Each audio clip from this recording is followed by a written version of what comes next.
Hola, mi nombre es Víctor Moreno, soy profesor de la Universidad Miguel Hernández. Voy a hablar de las lesiones deportivas en el fútbol. Primeramente me voy a centrar en un estudio epidemiológico de las mismas para poder entender los programas de prevención que podemos realizar con las mismas. Realizaré una breve introducción para valorar la relación entre lesión y fútbol. Seguidamente hablaré sobre la incidencia de las lesiones, tipología, repercusión de las mismas a nivel económico, a nivel psicológico, a nivel de rendimiento, localización de los lugares más frecuentes y la tipología de lesiones y mecanismos que favorecen la aparición de las mismas. El fútbol, según la FIFA, una encuesta realizada en el año 2006, representa el deporte más popular realizado a nivel mundial. Aproximadamente presenta una participación de forma activa de unos 270 millones de personas. En ellos encontramos involucrados árbitros, técnicos, los propios futbolistas y los directivos. Representa el 4% de la población mundial. Según un estudio realizado por Noya y Sillero y publicado en el año 2011, encontramos datos oficiales en cuanto a las fichas federativas de unos 113.000 personas a nivel nacional. Si es bien conocido el efecto positivo de la práctica del ejercicio físico, también conocemos que el incremento del número de participantes, la exigencia de las mismas prácticas, ha provocado un aumento notorio de la incidencia lesional. Si vamos a hablar de lesiones, deberíamos empezar hablando del concepto de qué es una lesión, cómo podemos contabilizar dicha lesión. Observamos en la literatura científico-médica más actualizada que existen ciertas controversias respecto a la definición para contabilizar una lesión. La lesión se contabiliza dependiendo de los criterios de los diferentes autores. Encontramos que en el año 2005 la FIFA, en su centro de estudios e investigación, por medio del establecimiento de un grupo de consenso formado por los mejores investigadores referentes a la materia, valoran y definen aspectos relacionados con las lesiones. Por tanto, en ese consenso, publicado en el 2006, se define la lesión como aquella molestia sufrida por un jugador que requiera atención médica o que represente una pérdida o limitación, tanto parcial como total, tanto para los entrenamientos como para los partidos. La incidencia lesional en el fútbol vemos que es elevada. Podemos encontrar datos que relacionan la incidencia en el fútbol con otros deportes, observando que la incidencia realmente en el fútbol es realmente elevada. Encontramos datos, error. La incidencia lesional se define como el número de lesiones que se producen durante un periodo concreto en un número de jugadores. En el fútbol encontramos una incidencia de 6 a 9 lesiones cada 1000 horas jugadas. Imaginemos la elevada incidencia lesional, puesto que si tuviésemos una empresa con 25 trabajadores, ¿qué supondría tener entre 6 y 9 trabajadores de la misma cada 1000 horas de trabajo lesionadas? Por tanto, las lesiones, la incidencia, hemos comentado que es realmente elevada. Debido a ello, genera una serie de repercusiones. Repercusiones a nivel económico, repercusiones a nivel de rendimiento, nivel deportivo y repercusiones psicológicas.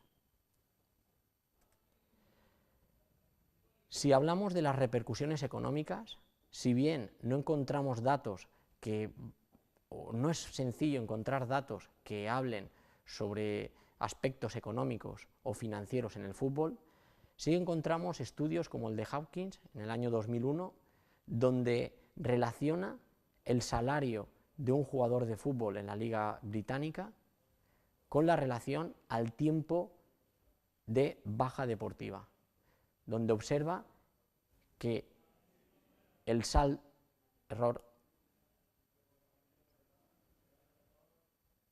donde encuentra que el 10% del salario o el 10% del gasto de un equipo de fútbol lo representa las lesiones deportivas del mismo. Estudios posteriores realizados en el año 2007 en Alemania encuentra que equipos de primera, segunda y tercera división encuentra un total de 5.361 lesiones, donde valoran un gasto total de 90 millones de euros. Por tanto, observamos que la repercusión económica en el fútbol, en las lesiones en sí, es tremendamente importante. Pensemos en resumen, un equipo de fútbol, una aseguradora, debe de pagar a un jugador que no rinde, por tanto disminuye el potencial del equipo. Hemos de pagar un jugador que no está jugando y además hemos de pagar los servicios médicos que tratan al mismo. Por tanto, importante repercusión económica en las lesiones. También encontramos datos que relacionan la disminución del rendimiento con la lesión. Observamos autores que han evaluado la clasificación de un equipo en la tabla con relación a las lesiones de los mismos. Observamos que no solo es importante la lesión en sí, porque el jugador evidentemente no suma para un equipo, sino una vez reincorporado el mismo, el rendimiento deportivo del propio jugador. Otros datos importantes que repercuten en cuanto a la lesión son datos,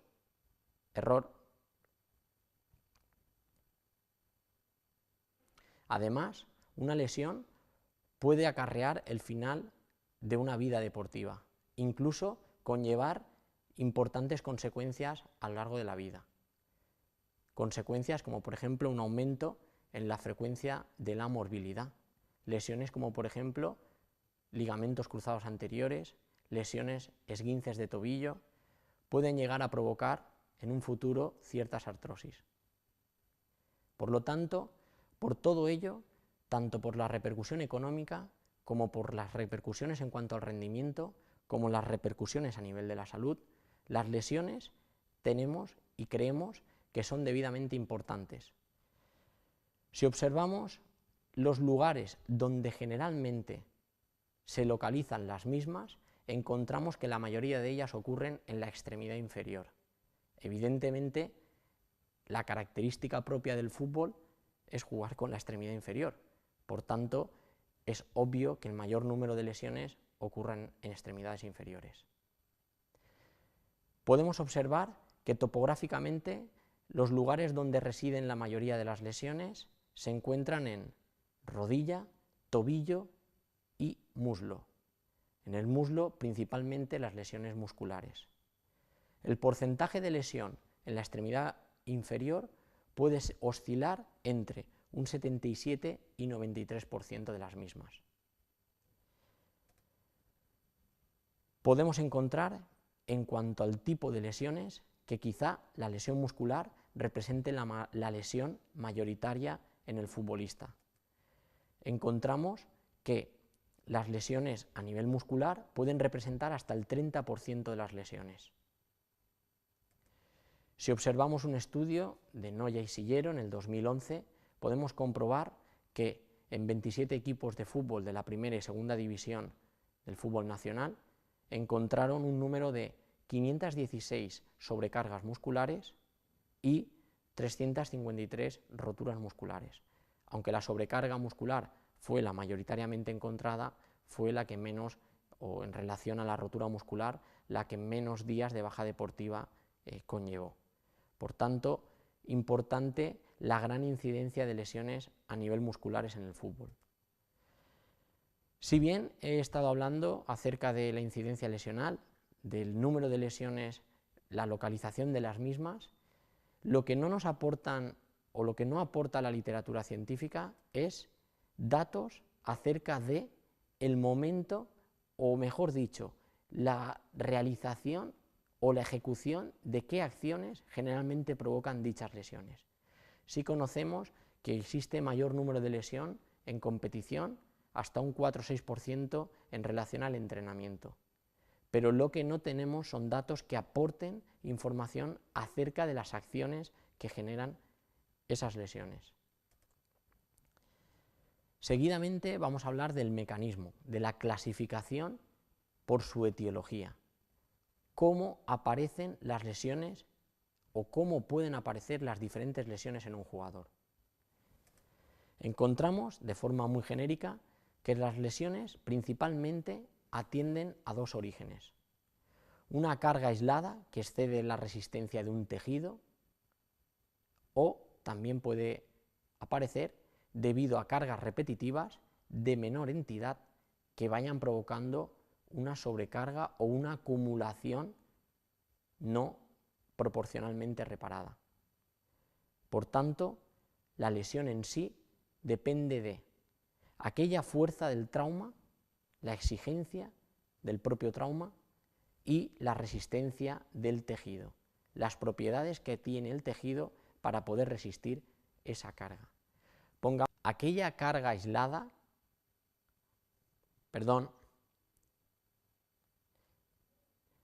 aquella lesión que aparece de forma aguda debido a una carga aislada, la denominamos lesión traumática.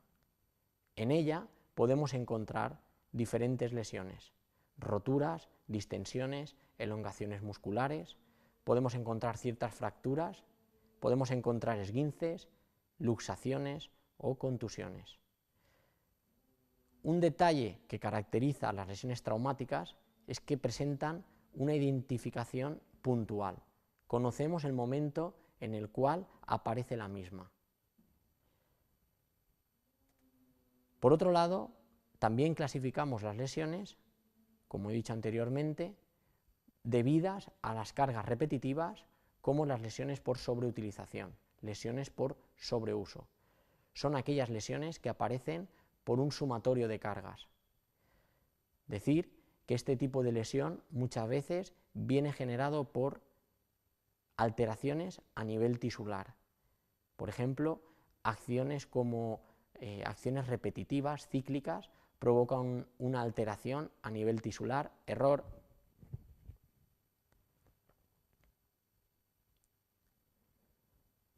Como dije anteriormente, las lesiones también pueden aparecer por un efecto sumatorio. Son las lesiones que denominamos lesiones por sobreutilización o sobreuso. Son aquellas que pueden llegar a provocar una alteración a nivel del tejido, como por ejemplo generar la histéresis elástica, que sería aquella pérdida de capacidad elástica cada vez que se realiza un gesto de forma repetitiva o cíclica. Estas son aquellas lesiones que generalmente acaban acarreando las típicas tendinopatías por degeneración, como las tendinosis, etc. Dentro de las lesiones traumáticas podemos dividirlas en aquellas lesiones traumáticas provocadas por contacto, que representan entre el 15 y el 29% del total de las lesiones, o aquellas lesiones traumáticas provocadas sin contacto, que tienden a ser la gran mayoría. Aquí os voy a poner algún ejemplo para que podáis ver alguna de las lesiones traumáticas tanto por como sin contacto. Aquí vendría un vídeo, Iván. Vamos a hablaros, dentro de la tipología de las lesiones, de la lesión más frecuente, lesión muscular. Dentro de las lesiones musculares podemos clasificarlas, dependiendo de su mecanismo, en dos orígenes. Aquellos mecanismos extrínsecos provocados por lesiones como contacto, compresión, contusión, serían las lesiones por contacto, y también podemos encontrar aquellas lesiones provocadas por mecanismos intrínsecos, sin que exista un contacto, como podrían ser alteraciones a nivel muscular o podrían ser traumatismos indirectos, como una rotura muscular. Vamos a hablar principalmente de las roturas musculares. Las roturas musculares tienden a aparecer en musculatura biarticular, musculatura que atraviesa dos o más articulaciones. Aparece en aquellas fibras musculares principalmente donde existe una mayor proporción de fibra rápida. La fibra rápida tiende a ser o presentar mayor viscosidad, además tiene menor capacidad al alargamiento y la longitud óptima de su fuerza tiende a ser corta. Por lo tanto, estos, sumado a otra serie de factores, tiende a facilitar la aparición de las mismas. La rotura normalmente a nivel del músculo se tiende a localizar o puede llegar a localizarse en diferentes lugares. A nivel propio del vientre muscular, en la unión entre el vientre y el tendón o en la inserción en lugares donde el vientre muscular se inserta directamente en el hueso. Mayoritariamente, o la gran mayoría de las mismas, ocurre en el lugar de transición de músculo a tendón, donde el tejido muscular va adaptándose a otro tipo de tejido que presenta otras características. Dentro de las lesiones musculares encontramos que existe un grupo muscular que mayoritariamente tiende a sufrir mayor incidencia, tiende a ser la musculatura isquiosural, también conocida como isquiotibial. Encontramos que puede llegar a representar entre el 9 y 29%, dependiendo de qué fuente literaria, pero más o menos oscila sobre el 30%. Un detalle considerablemente importante referente a este tipo de lesión es la gran recurrencia que también presenta. Puede llegar o podemos encontrar datos hasta el 12% de las mismas. Por tanto, los esfuerzos deben de ir encaminados básicamente en prevención de la misma aparición o incluso prevención de la no recurrencia a la misma. Encontramos un estudio del 2011 de Ekström, error.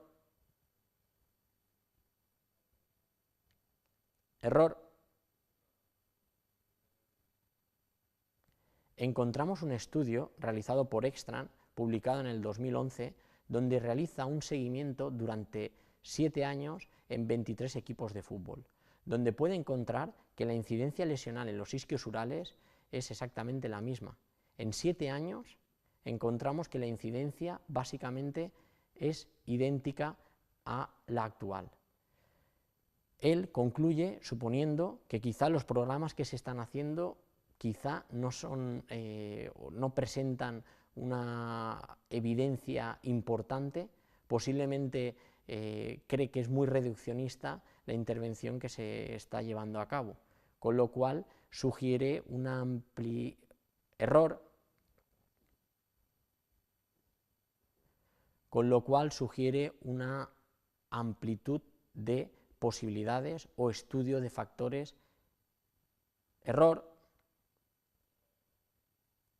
con lo cual sugiere un aumento de la posibilidad de estudio de ciertos factores. ¿Por qué se lesionan los isquios? Pues principalmente debido a una gran relación, la relación existente entre la carga a la cual tiene que ser sometida el mismo es demasiado elevada o la tolerancia o resistencia del mismo es demasiado reducida. Este equilibrio será el que generalmente suponga la desproporción hacia la lesión. Normalmente se tienden a lesionar cuando existen cambios de dirección a una elevada velocidad.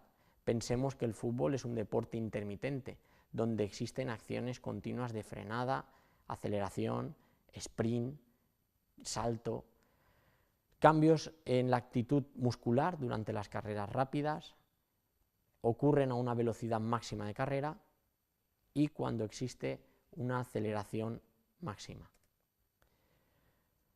Normalmente cuando un jugador sufre una lesión muscular, lo que tiende a sentir es una aparición repentina del dolor y sintomatología, una localización puntual de la misma, la gran mayoría de veces, y dependiendo del grado de rotura, una impotencia funcional. El jugador tiene que abandonar el terreno de juego y en casos graves la presencia de equimosis. Cuando un jugador siente error, un jugador sufre una lesión muscular, generalmente los servicios, si dispone de ellos, servicios médicos, tiende a diagnosticar la misma. Para ello se basa principalmente en, por un lado,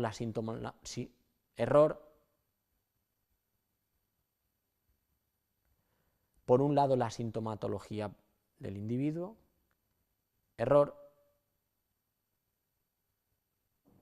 por un lado la sintomatología del individuo, el mecanismo que produjo la misma y, además, también error y la exploración física del mismo. Lo que tendemos a hacer es preguntar qué ocurrió, cómo ocurrió, qué realizó. A partir de ahí lo que hacemos es observar. Por tanto, la primera acción es inspeccionar. Observamos si existe alguna alteración a nivel de la propia estructura muscular. Observamos si existe alguna equimosis. La segunda acción que realizamos es palpar. Palpamos exactamente lo mismo. Si existe algún tipo de desestructuración. El tercer paso, observamos funcionalidades a nivel muscular. Lo que hacemos es realizar lo que pedimos es error. Por tanto, los pasos de la inspección clínica son inspeccionar. Lo que realizamos es observar si existe alguna alteración a nivel muscular, inspeccionar si existe alguna sensación o alguna coloración, equimosis, aspectos. El segundo paso consistiría en palpar la zona, palpar puntos dolorosos, localización del mismo, además observar si existe algún espasmo muscular. Tercer punto, dentro de la inspección lo que tendemos a hacer es valorar las acciones o el régimen o diferentes regímenes de contracción del músculo. Empezamos realizando acciones de forma funcionales, le pedimos al individuo que en el estiramiento del músculo intente contraer el mismo de forma activa y sin resistencia, y finalmente realizamos acciones tanto isométricas como de mayor intensidad como acción excéntrica. Y por último, lo que realizaríamos sería un estiramiento o un aumento de la amplitud para observar o explorar la sintomatología del mismo. Estas acciones son las que básicamente se realizan en una exploración física. Hoy en día, con la nueva tecnología, la exploración, quizá llamada antiguamente exploración complementaria o actualmente también denominada exploración complementaria, pero debido a los grandes avances podemos decir que existen diferentes técnicas como la ecografía, como la resonancia magnética, que han mejorado muchísimo la calidad a la hora de precisar o pronosticar una lesión muscular, para identificar la misma y para valorar los procesos de evolución. Si tuviésemos en nuestro equipo de fútbol la posibilidad de poder realizar alguna de estas pruebas, sería lo más conveniente, debido a que podríamos observar, como he dicho anteriormente, tanto el pronóstico, como veréis en posteriores diapositivas, grado de lesión, como podríamos observar cómo el propio sujeto o jugador va mejorando con la evolución del tiempo. Decir que la ecografía posiblemente es la técnica más barata y quizá la de más fácil acceso, pero posiblemente en casos de cierta complejidad es posible que requisiésemos o se requiera de la utilización de la resonancia, sobre todo en casos graves, tanto en un entrenamiento como en un propio partido de fútbol, una lesión, en este caso hablamos de lesiones musculares.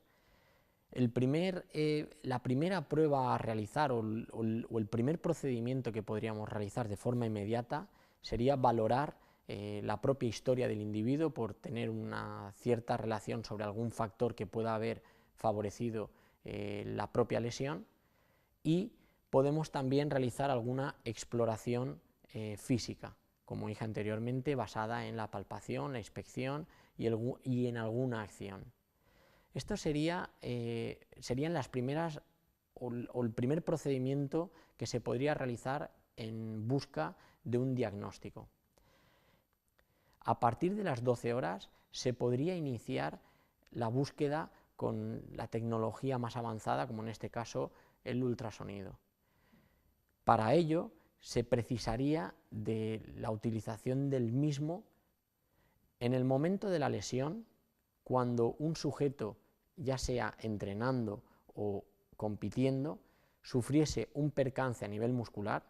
La primera acción que realizaríamos sería la inspección o exploración física. Por tanto, lo primero que haríamos es intentar identificar dentro de su historia si presenta algún factor que pudiese favorecer la misma.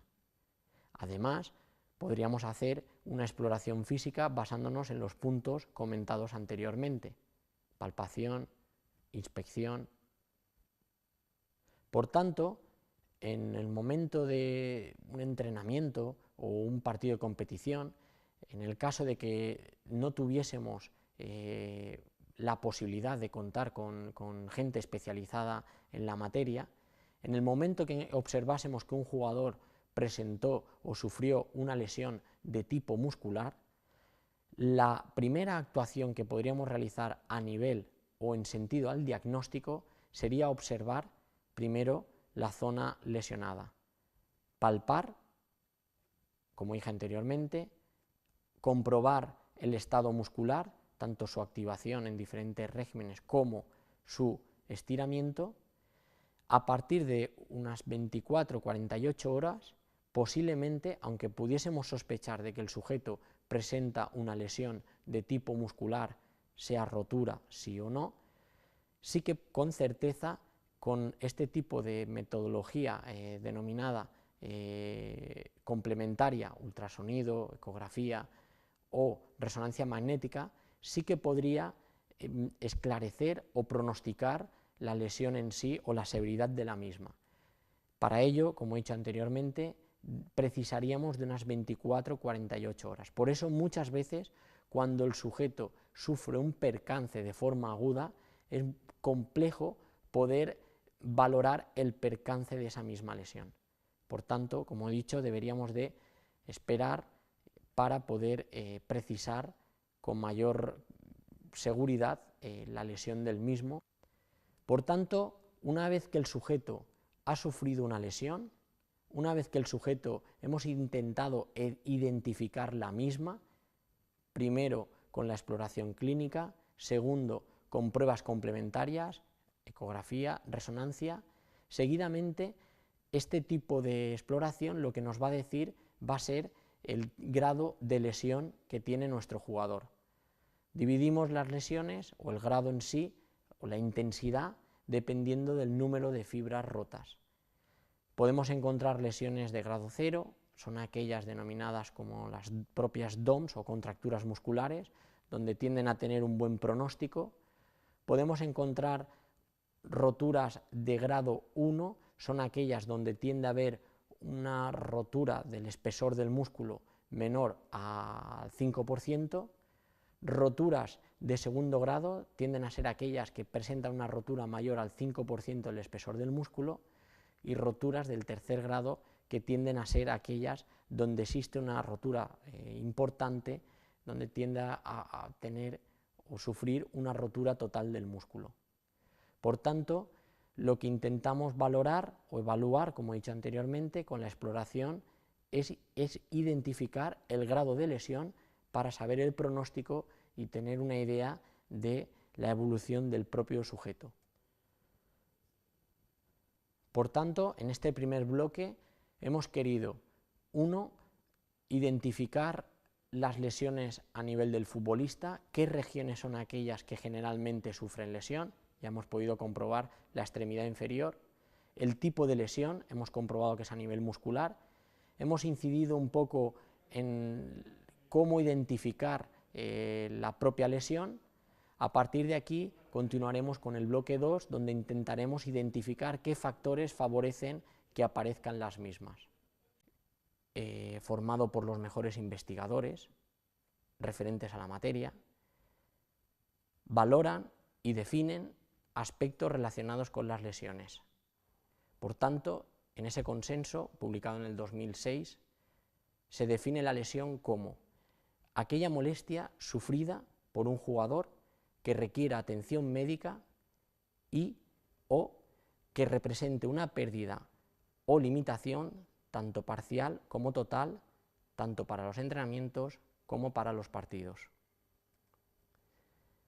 La incidencia lesional en el fútbol vemos que es elevada. Podemos encontrar datos que relacionan la incidencia en el fútbol con otros deportes, observando que la incidencia realmente en el fútbol es realmente elevada. Encontramos datos, error. La incidencia lesional se define